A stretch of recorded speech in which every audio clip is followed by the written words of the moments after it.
各位不必惊慌，我就是单纯的一个刺客而已。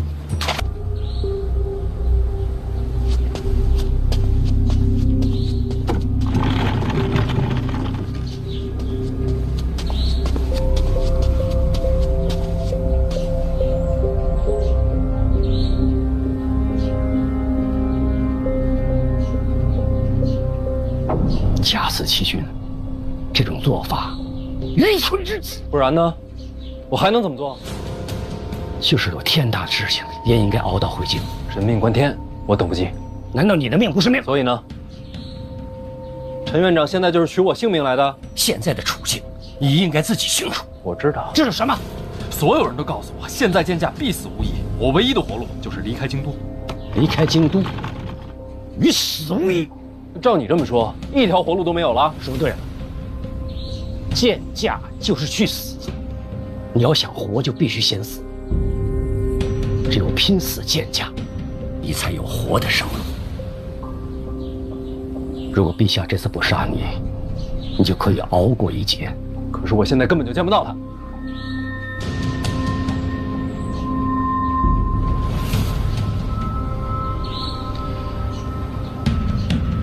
我可以试着去劝一劝了。是生是死，答案不知。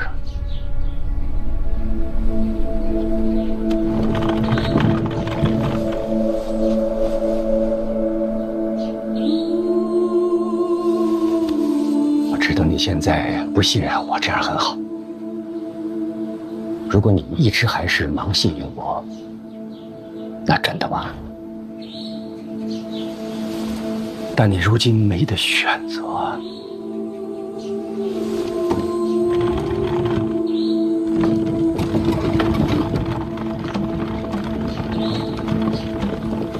等等，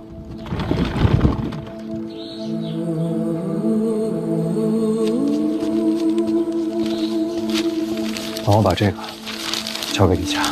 不用打听，我不需要知道什么。萧恩临死之前透露了神庙的秘密。神庙之事，陛下不谈，绝口不讲。如果今天陛下见你，你一定要记住，在你没有确定名正言顺的活过来之前，不要见我。你做的事，你救的人，我也不会帮你。就当京都无缘相助，只有你自己。其他地方我也不能去。别回范府，别来找我，其余的事情你自己决定。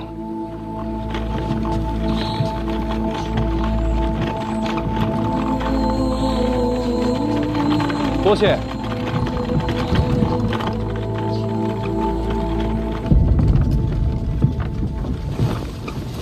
臣觐见陛下。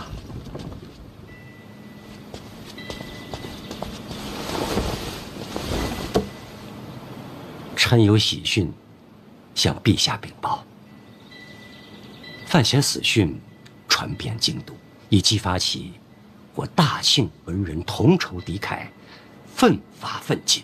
北齐文坛压制我大庆至今呐。恭喜陛下！现如今时局已经改变了，我大庆文坛不再会以北齐为师。照你这么说，范闲是真该死。欺君之罪本就该死，不过他要是活着的话，也还有些用处。毕竟天下文人已视范闲为未来文宗了。如果他活着的话，那北齐文坛也会心生敬仰之心。陛下，外边已有传言了，说远隔千里，消息有误，说死讯传错了。也有可能。不管怎么说吧，欺君之罪绝不可恕。只是范闲已知是绝路，依然恳求见驾，说明这孩子内心已知错，也甘愿受死，没有回避之心。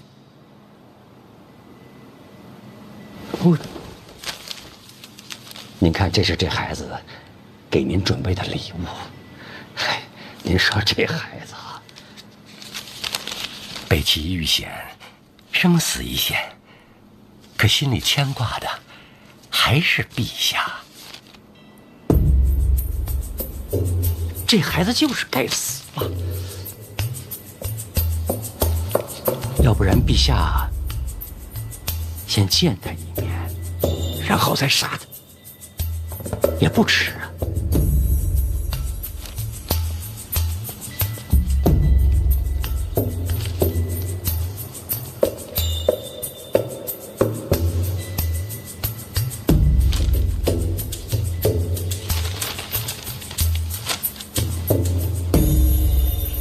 你还有事吗？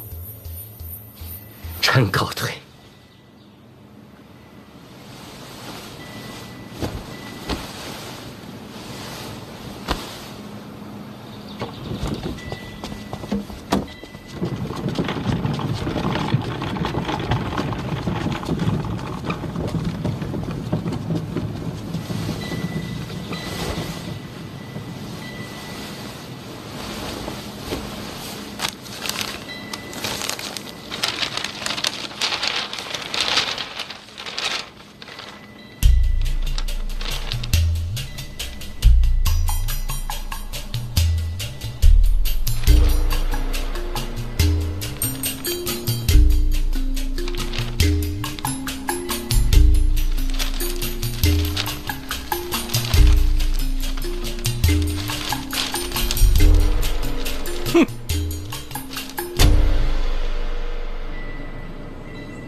罪臣犯险，假死欺君，罪无可恕，死不足惜。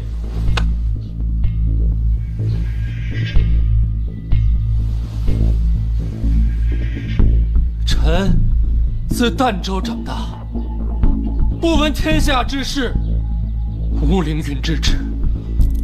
自入京都，扶摇直上，若无陛下信重，又岂有今日？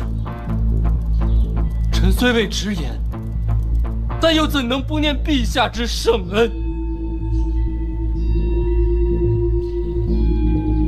臣自出使北齐，早已抱定必死之决心。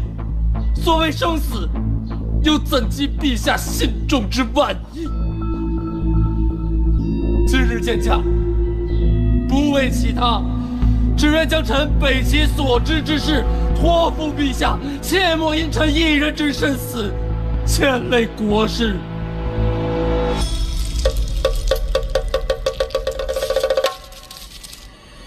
臣出使北齐，得知长公主李元瑞与二皇子李承则与北齐锦衣卫暗中往来，或有通敌之嫌。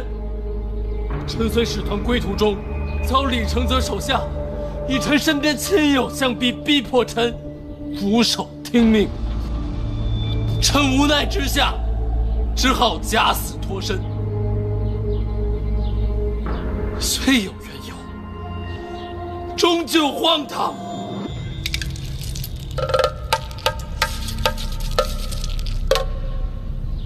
神庙之事，陛下不谈，绝口不讲。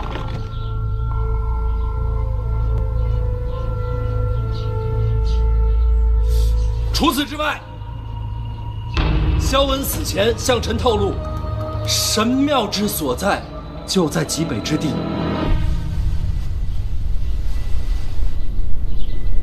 此等密文，当竭力隐瞒，又或择人而事，还望陛下斟酌而定。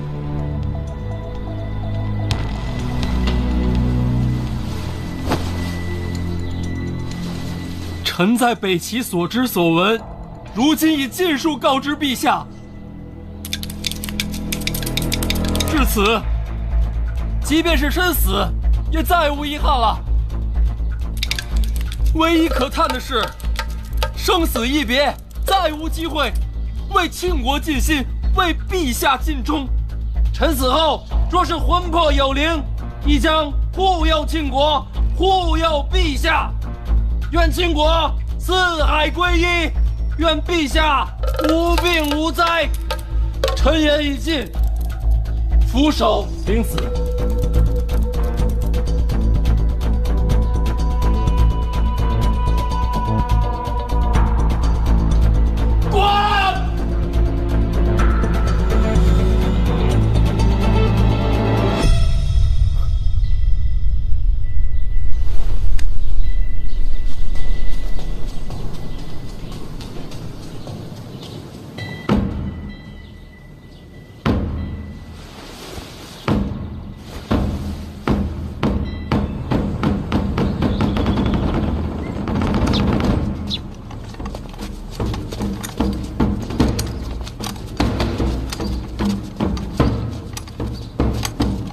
我都说了嘛，滚远点啊！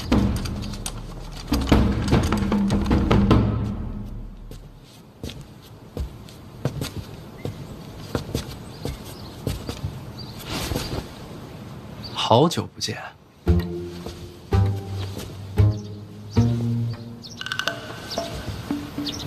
范闲，你不都出师北齐了吗？你这什么章程啊？天下这就装的有点过了啊！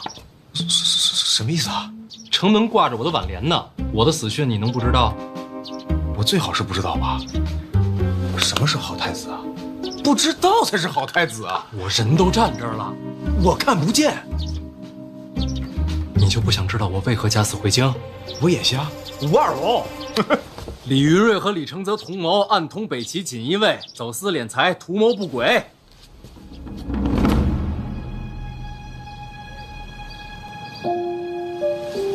老二心机重，内库财权，他可一直惦记着呢。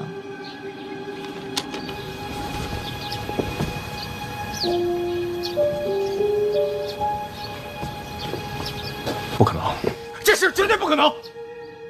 姑姑怎么可能跟二哥站到一起啊？殿下真觉得自己了解长公主吗？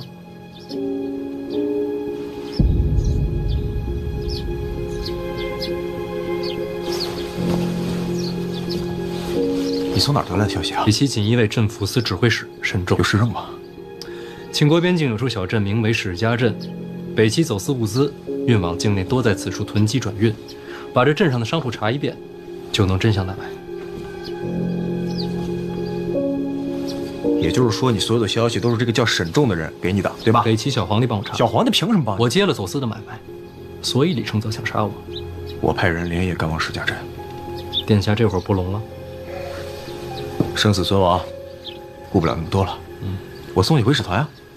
暂时还得留在京都。那你可以藏在我这儿。心领了，我有自己的事儿。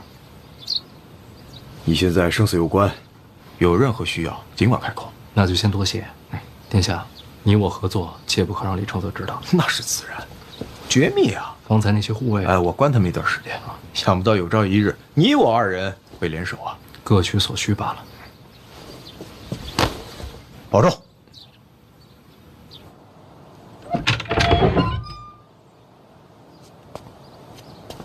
刚刚进店的护卫都过来一下。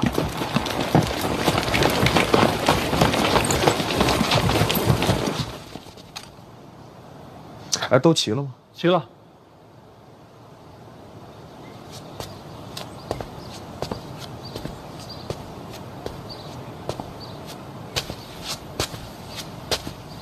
人非草木，孰能无情啊？都跟了我这么多年，留个全尸吧。现在就得走啊，要不然呀，不光是救不了藤山母子啊，我家夫人的爸爸也得出危险。慌什么？就这样，您还去找太子，这不是与太子私下结党吗？这不是罪加一等吗？还有啊，就您刚刚进宫这一次啊，要是有人走漏了风声，那就会有人出来，趁这机会让您真死喽。老王，你听我说啊，我要活过来，最重要的就是时间，是吧？要是在使团回京都之前，我再活不过来，再想复活，我就有困难了，所以我才去找太子啊。哎，这太子他能让你活过来呀？不是太子能让我活过来，是时间紧，任务重，咱们要查的事情太多，靠我一个人不行，所以得分工合作。我让太子釜底抽薪去查老二走私，咱们两个负责查滕家母子下落，查清楚了才能回使团。那要是查不出来呢？那就破罐破摔，都得死。大人，不至于吧？那我家不至于，不爸爸，那就不至于啊！办法总比困难多。话说回来，你查怎么样了？倒是有些消息了。我问了，这费介费老啊，不在京都，是去执行公务了，安全。还有，思哲少爷吧，也是安然无恙啊。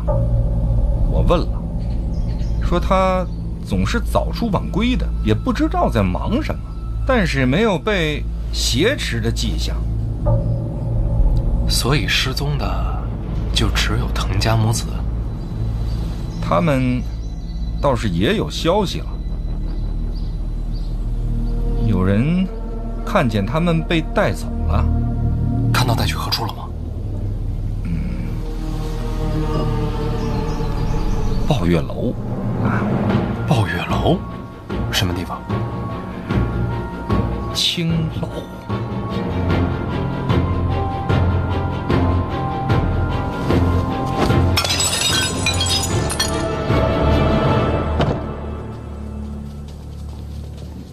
你真的不打算出来？也不知道要待多久，先搬点进来。不会太久。有消息了？刺客见驾了。刺客还见驾？范闲，陛下想让他光明正大的活过来。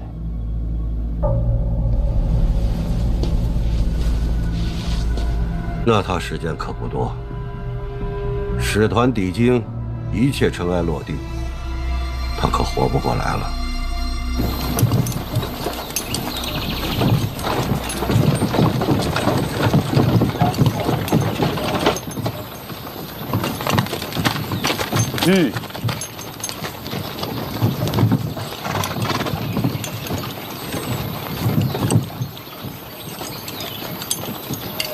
范闲都被烧了，咱不回京东吗？不急，我观察观察，确认没意外再说。1年以后让他活过来，那陛下为什么要把范闲的死讯昭告天下呢？要让杀他的人知道范闲死后什么场面。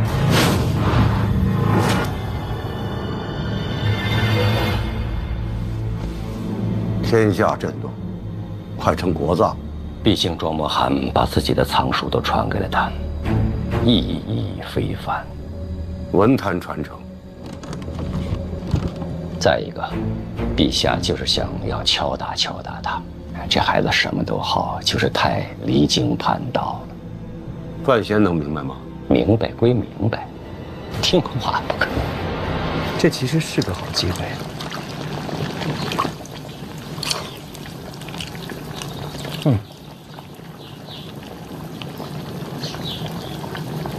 死讯传开，这个时候他若真死了，没人会说什么，还特别顺理成章。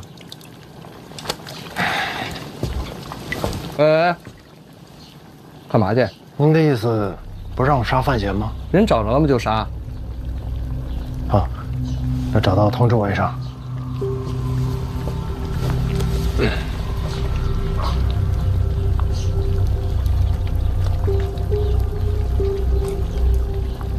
这其实啊，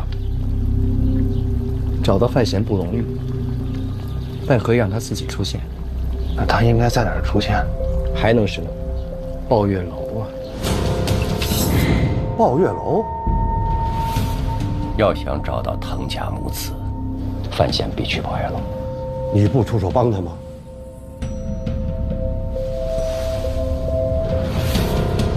现在这情景，陛下也看着，我要出手，陛下未必高兴。包月楼背后到底是谁？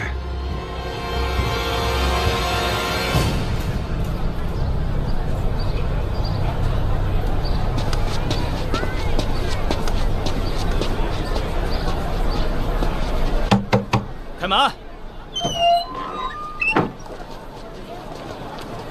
能进去玩吗？对不起，没有帖子不能进。通融一下。通融不了。来，那边请啊。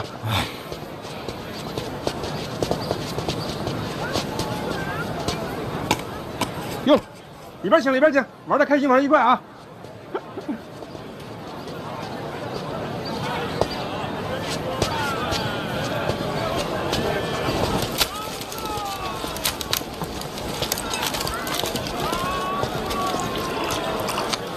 这地儿外人可是进不去。这不是青楼吗？是青楼，但是规格高，挑客人必须得是有身份、有才华啊，才给你发凭证。你有这凭证才能进他这楼啊。据说这楼里边比其他青楼更安静、更高雅些。哦，还是会员制？何为会员制？哦，没什么。那这凭证？这凭证可是不好弄啊。但是我刚才问了，咱现在有一个天赐良机。什么良机？悼念诗仙，寄托哀思，就是纪念您。所以靠纪念我就能进抱月楼？哎，纪念的好的就给发这凭证，有了这凭证，你才能进这抱月楼。那怎么叫纪念的？诸位，我们今天依旧请到了3位德高望重的大人，跟我们一起见证追思盛况。开始了！但凡追思者获得3位大人的共同认可，皆可获雅士帖，凭帖进入抱月楼。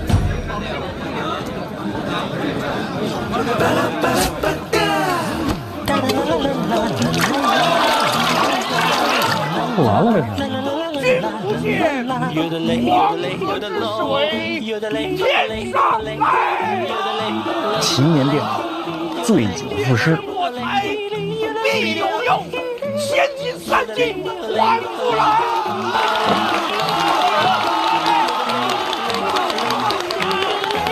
这就是模仿追思追的好的，这怎么听着怪怪的？就是追思您嘛。哎，小范大人千古。小范大人千古。公子喜欢什么武器？当然是剑了。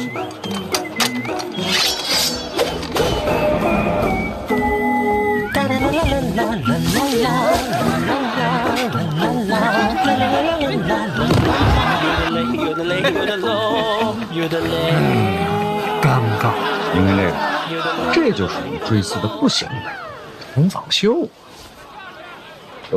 模仿我大概明白了，秀是从何而来？秀就是瘦。您是比我瘦。说惶恐。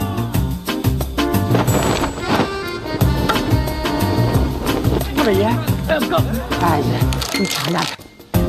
身无彩凤双飞翼，心有灵犀一点通啊！我再来，我再来一次，再给我一回就是玩家。我上不上？我上不上？你看，这就属于追思追的不好的，模仿瘦的不好的啊。您说这是不是天赐良机啊？学诗仙，他谁能跟您自己比？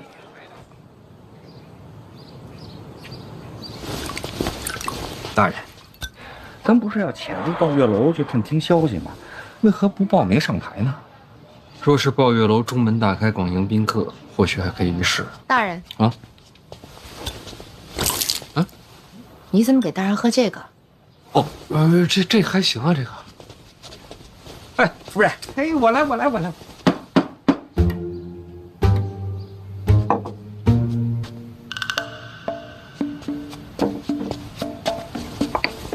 那您是怕上了台去，有别人把您给认出来？台上就算认不出来，没有人群掩护，想混进楼里，怕是隐藏不住。我想来想去，这抱月楼追思会恐怕是个陷阱。瓮中捉鳖，捉你啊！不，我是那个意思啊。那咱们应该趁着夜黑风高，咱们晚上进楼去找人。咱们只有一次机会，我就怕打草惊蛇。这抱月楼管事的是谁？那我得去查查去。圆梦。圆梦是谁？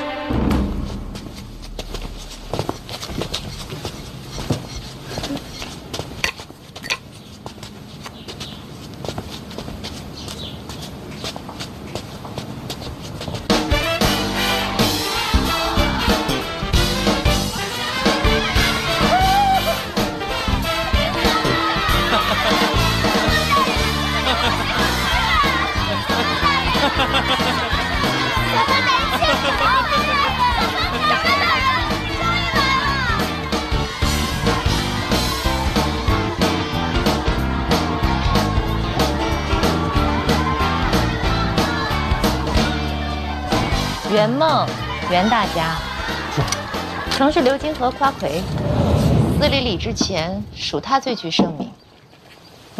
夫人怎么知道这些？咱家以前卖过胭脂、香料，青楼这一行的事，多少知道些。那你之前不说？大人莫怪，这一类的生意，几年他管得少。我得避嫌。向你学习。大人啊，那咱们是不是就从这个圆梦查起呀？这个圆梦就是抱月楼的东家吗？他虽管事，并非东家。抱月楼的东家很神秘，不知底细，从未露脸。要查滕家母子的下落，恐怕还是得找到这个神秘的东家。外人不知道，楼中人或许知道。有熟人？有位姑娘，与启年相熟。不可能啊！绝不可能！大人，王某这一生最看重的就是名声啊，说一声冰清玉洁啊，那也不为过。夫人一定是听了什么谣言了啊！桑文姑娘，今儿这手怎么这么滑呀？出汗了吧？一开始送胭脂香料，不都是送到桑文姑娘手里吗？那倒是啊，但是我跟她没有什么关系啊。大人呐，我想想啊，开始呢，我是卖给她一本琴谱，后来呢，又卖给她一把古琴，再后来才是夫人说的这香料啊。你这卖的还挺多呀，还卖过什么？卖过地图、红楼，这大人都知道啊。但是我见了大人之后啊，王某就只卖命啊。夫人，刚才要不是你说起什么丧啊、什么文呐，我都把他给忘了。如今桑文姑娘便在抱月楼。他不是说他只做唱曲名家，他不会。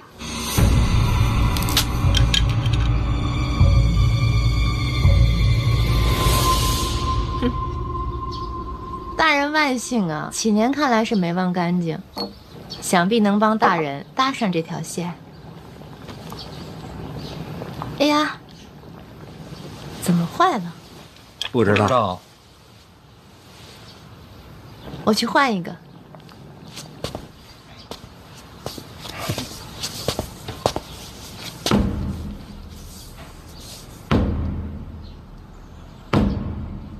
我帮着找找啊。这茶要不咱们……对啊，还是得喝，客随主便。行，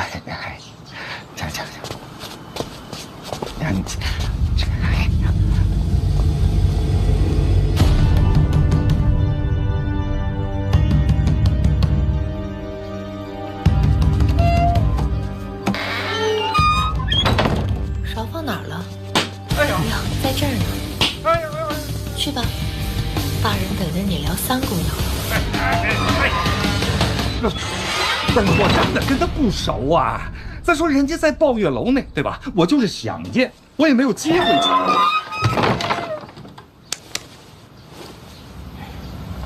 你还想？我是得想，我必须得想啊！我替大人好好想想个万全之策啊！大人，大人，哎，别看了，红了，手指头还挺长。哎，一会儿就好了。大人，要想见呢，还是能见到的。这青楼里的女子啊，她们的衣着胭脂都得在楼外购买。哪家铺子？铺子我知道啊。咱要想找到僧文啊，那就得去守株待兔。这铺子能让你混进去？都认识。老王，你这不远。不是，您可别多想啊！我就是偶尔在他们身上赚点小钱而已，别的没有关系。这不行吗？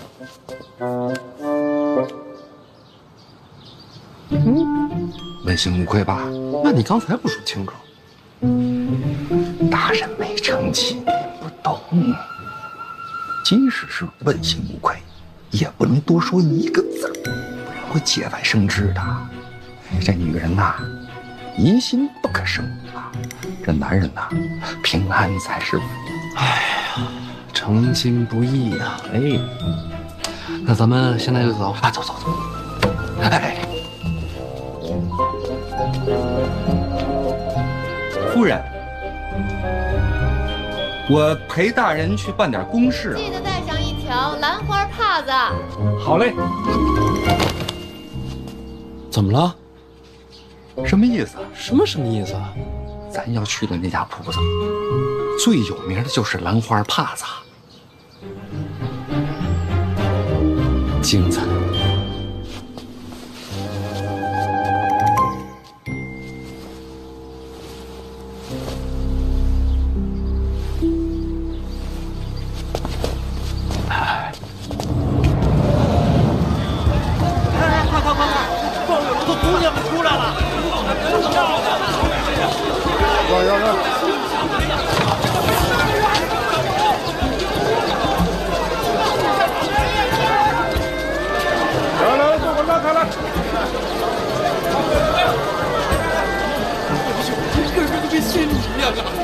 姑娘，你看，这是借人新料的样式，特别合适你。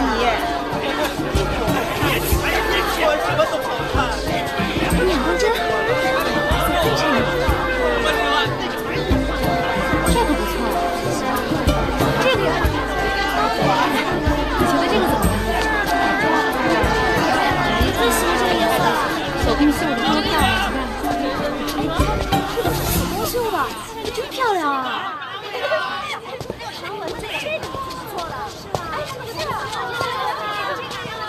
桑文姑娘，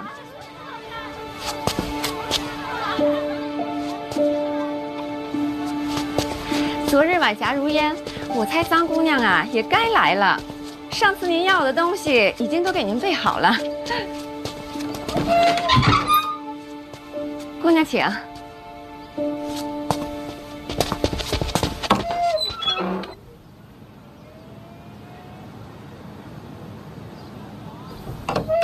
这也要跟？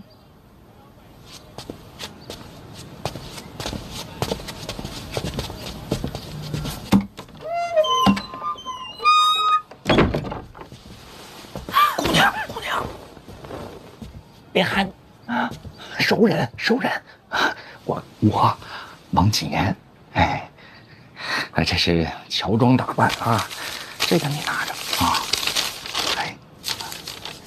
哎，这位啊，赵公子，仰慕姑娘多时，只是呢想要见个面，没别的意思，你切莫声张啊。礼太重了，小范大人。不是，哎，小赵，我见过你，在哪儿见过？司礼里姑娘那夜借烟花驾舟，与小范大人相识，我就在楼上瞧着。那倒是有缘。听说大人死了。我也听说了。节哀。多谢关心，我会往前看。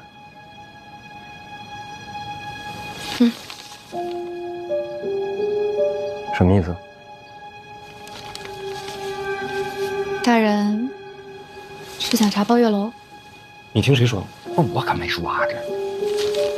凡人死而复生，到这种地方来见我，总不能真是看上我了吧？我就是一普通女子，除了抱月楼，身边都是平常人、平常事。那这抱月楼又有何不平常？什么意思？大人是想查抱月楼？你听谁说的？我可没说啊，这。凡人死而复生，到这种地方来见我，总不能真是看上我了吧？我就是一普通女子，除了抱月楼，身边都是平常人、平常事。那这抱月楼又有何不平常？抱月楼新开不久，已经收拢了京都各家花魁，都是最赚钱的招牌，每家都有靠山，可从来没有人敢说一个不字，这不平常。可否请三姑娘帮个忙？桑文也想求小范大人相助。可以谈。那大人先把银票收着，我才好开口。你想让我帮你什么？大人先问吧，若我帮不上什么忙，便不会开口了。桑姑娘倒是清醒得很。我这种身份，再不清醒，那真是没救了。抱月楼东家是谁？不知道，我从进了抱月楼之后，从未见过东家露面。那我换个问题，有没有在抱月楼里边见过一对母子？孩子大概6、7岁左右。也没见过。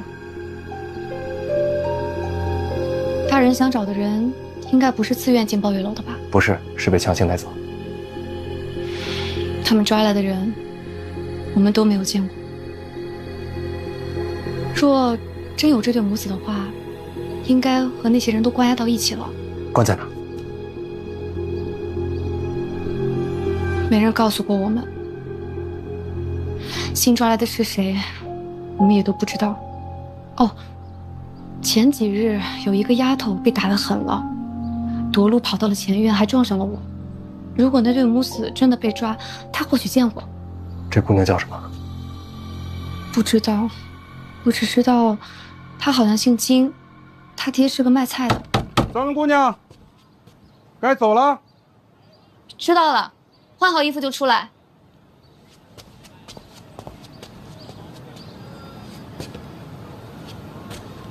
哎，等等，你还没说想让我帮你什么呢？我的消息有用，十分有用。我想离开抱月楼。这会儿跟着我有危险，不过倒也不是不行。不是现在，只要我的卖身契还在楼里，我就永远摆脱不了这个身份。那我帮你赎出来。不敢让大人破财，赎身的银子我自己有，我只想求一个可以自赎的机会。有钱也不能自赎。我是被刀刃加身强逼着签下的这份卖身契。逼良为娼啊！这抱月楼的东家是能一手遮天的。别说见过我，等我回来救你。不急这一时半刻，先等大人活过来再说。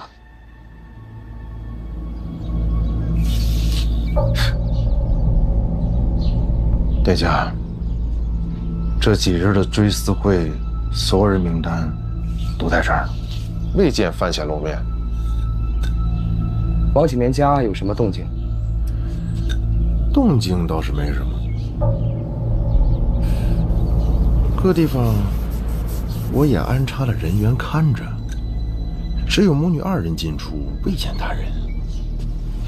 是不是范闲未到京都？咱们再等等。等不得，小范大人至此生事已成，如若这时让他重回使团，这机会可就不好再寻了。可是人没出现呀。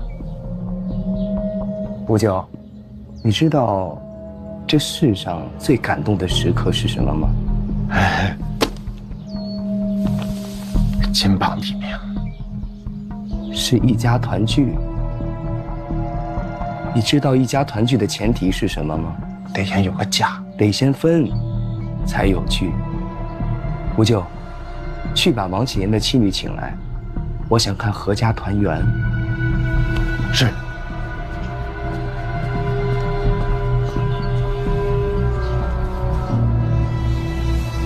就等着被感动。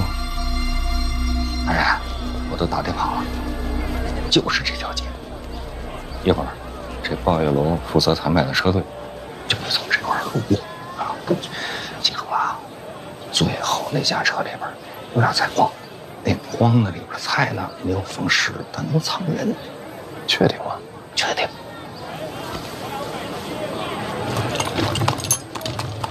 来了。哎，大人，有没有这个3岁赢的呀？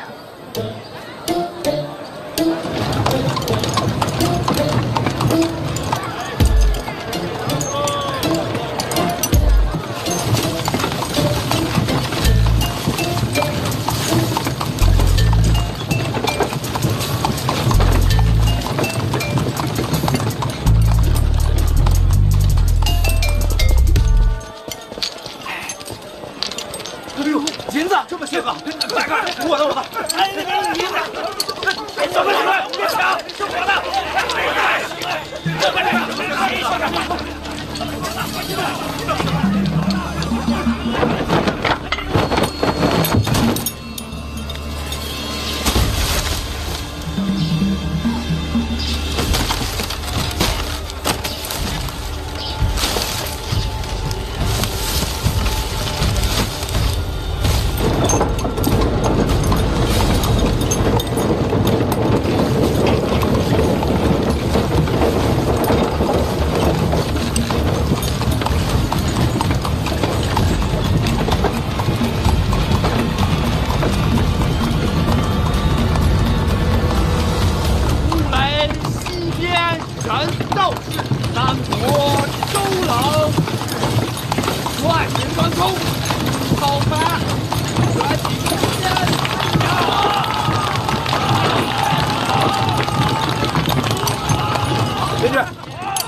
快啊！小心我的货物！往里走，这个位置。往里走，往里走，小心点啊！老六，这几辆马车一辆一辆给我认真检查。好嘞，好嘞。队长慢走啊！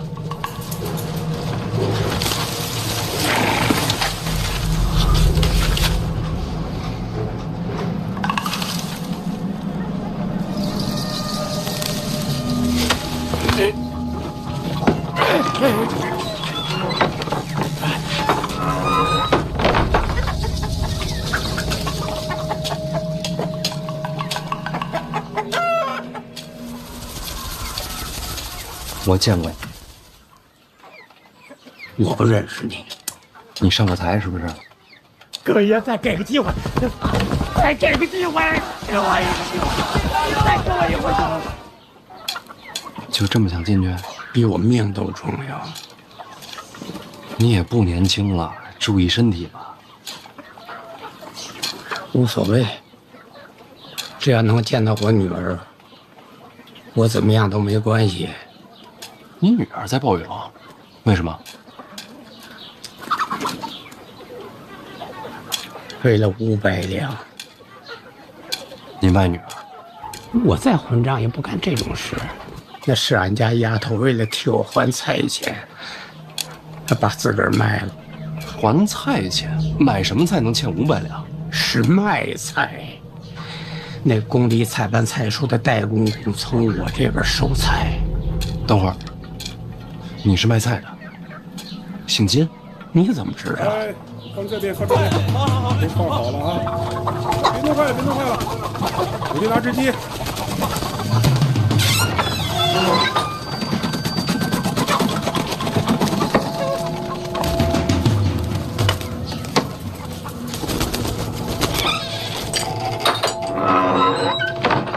你刚才说你给宫里送菜，这好事儿啊，旱涝保收的。可是太公公要受孝敬，节庆、生辰这都不能漏。上次生辰，我实在是没钱，被太公公记恨，之后送菜总说我这个菜不新鲜。不新鲜你不卖都不行啊？那倒好了，不新鲜他要罚银子，说你对皇室不敬，天天罚，天天欠，最后欠到了500两。俺家丫头这才做了这种傻事。那咱不给宫里送还不行吗？你不送就是欺君，还是要看脑袋的。就没人告这戴公公？你再一个卖菜的，凭什么告啊？凭王法。那戴公公就是王法。我女儿卖身，我连那银票都没见着。鲍月楼直接给了戴公公，说把账平了。这戴公公和鲍月楼走得很近。那谁知道啊？人家都是大人物。从那以后啊，我就天天想进去看孩子一眼。我就想告诉孩子，说爹在餐前肯定把那叔叔呢。哎，把后门打开，让车队赶紧走啊！彻查后院，看还有没有什么遗漏啊！我帮。快点，快点啊！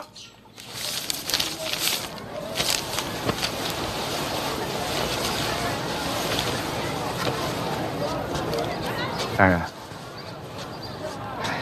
我的私房钱。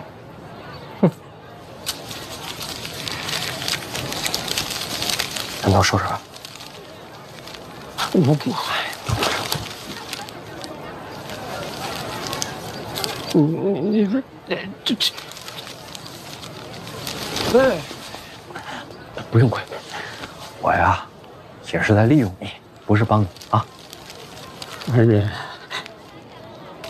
我这有了银子我也进不去，他进门要门铁。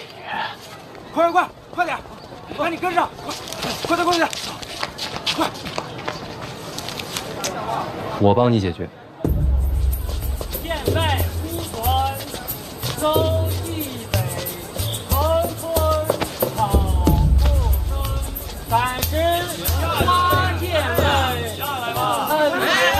不对吧你？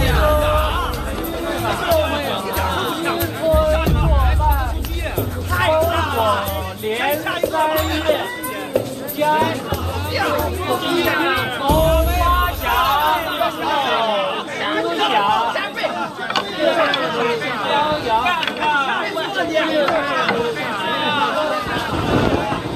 小范大人，千古。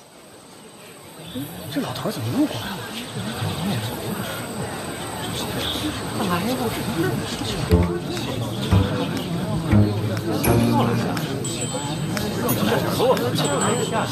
这回来干嘛呀？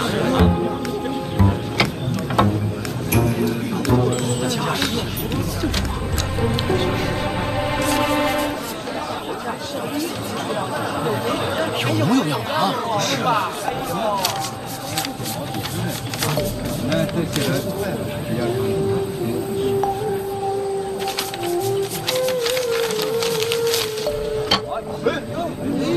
血真快啊！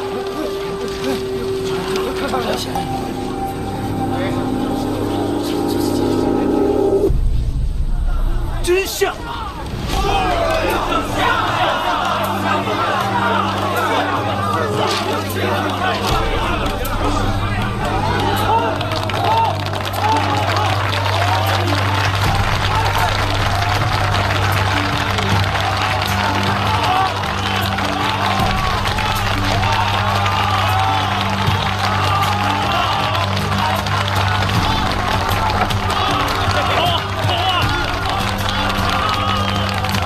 全票，下一位追思者，上台追思。别董大，1000里，1000里。哎，来，追思者上台追思。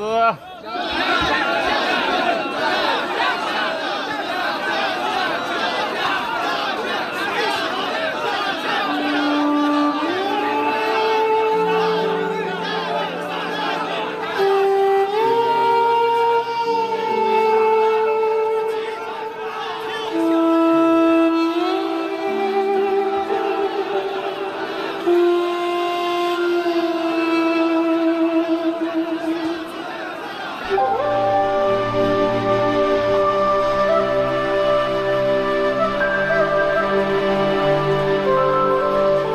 边请，里边请。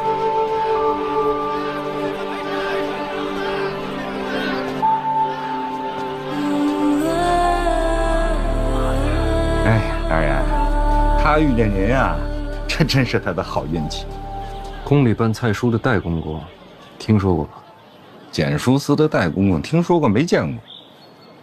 回头我得见见，我也见识见识王法长什么样子。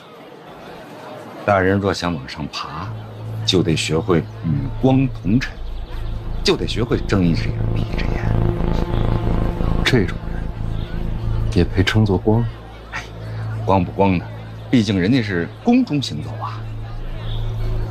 老金头这样的事多吗？百姓嘛，早都习惯了。娘，我不困，我不想睡午觉。睡醒了就又可以吃晚饭了。晚上有肉吗？不能总吃肉。我还吃饭。有，睡吧。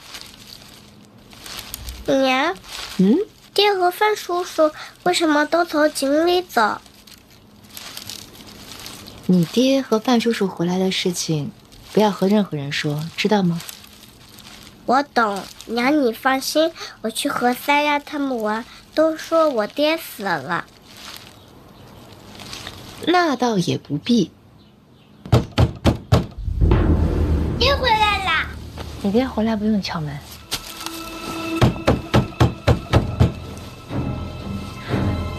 躲床底下。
明天继续追思。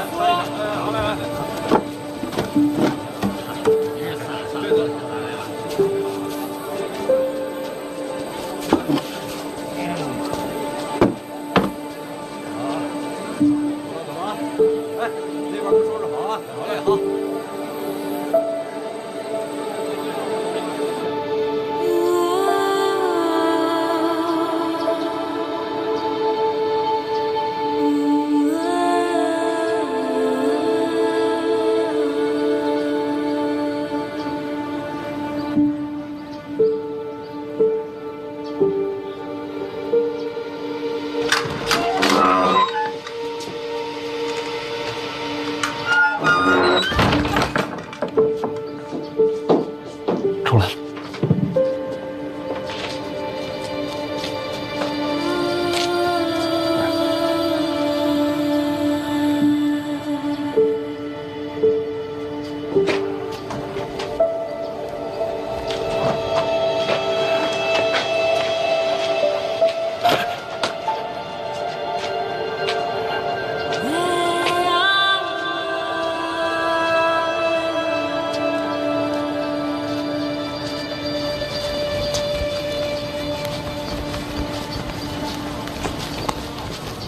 怎么样？您托我那个事儿，问过我女儿了。她说新来被关起来的，她都见过，没有带儿子的。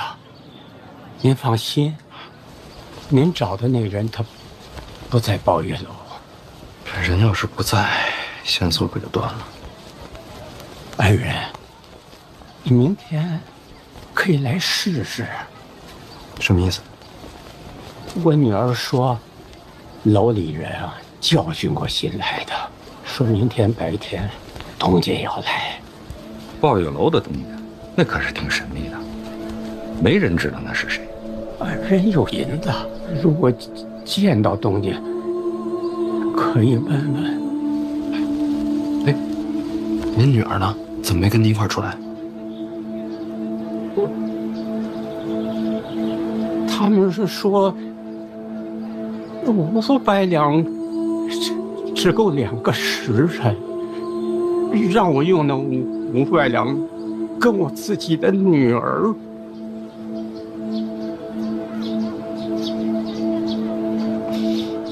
他们要多少两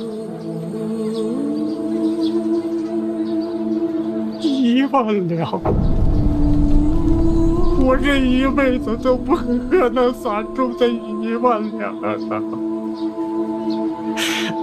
而且那500两，我也没能要回来。孩子没救出来，您的500两我也给您搭进去了。我没本事。哎呀，别这样，别这样，对不住你。别这样，您已经帮我很多了。那500两啊，不用还了，1万两我也给你想办法，放心。啊。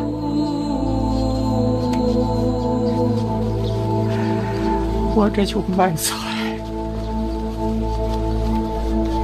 还人钱。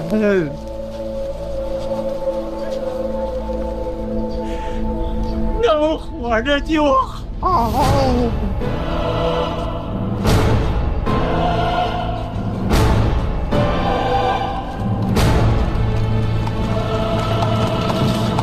哎，大人，别过去！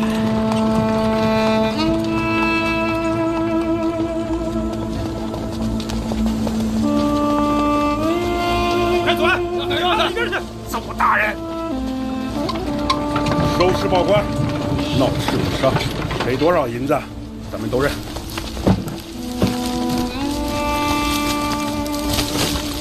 现在如果冲出去，只会打草惊蛇呀，大人！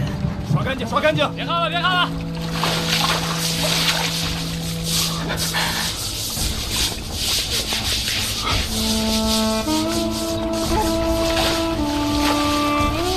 人命关天，一个青楼怎么敢？大东家才是罪魁呀！都走了，别看了，到了。人手活着进去的，出来就死了，这还有别的可能吗？可刚刚，咱也不在楼内啊。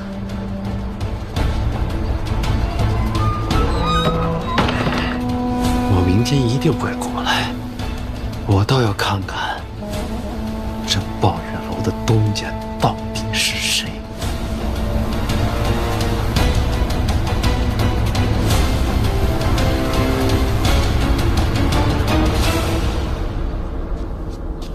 怎么下手这么重啊？老头先动到手，我们也是被逼无奈，保不下自己。他女儿呢？看着呢，让人盯紧了，别寻短见。血冲干净了吗？都干净了。路给新的一样，咱们按照您说的。腰呢？楼内楼外啊，都用心清扫，保持一个以诚待人，以情感人。他家还有别的人吗？没了，就一个女儿在咱们楼里。送点银子过去吧，哈，让人多照顾，多劝着。多开导些。你说人没了呢，他肯定是难过的，但断了念想，不也轻松吗？屁股，这手是鸡爪子吗？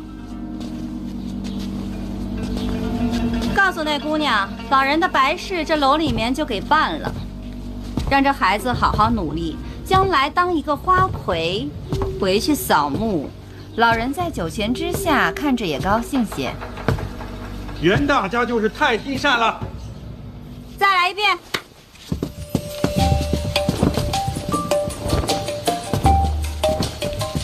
腰呢？胸挺起来，漂亮。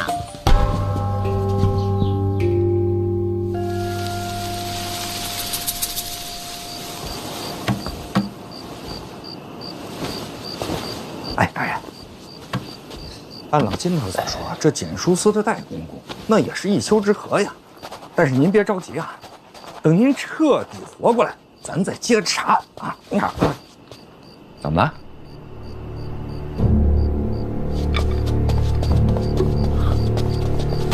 夫人，到处都找了，没人，会不会走进去了？不会，我家夫人知道大人回京都要守密。爸爸。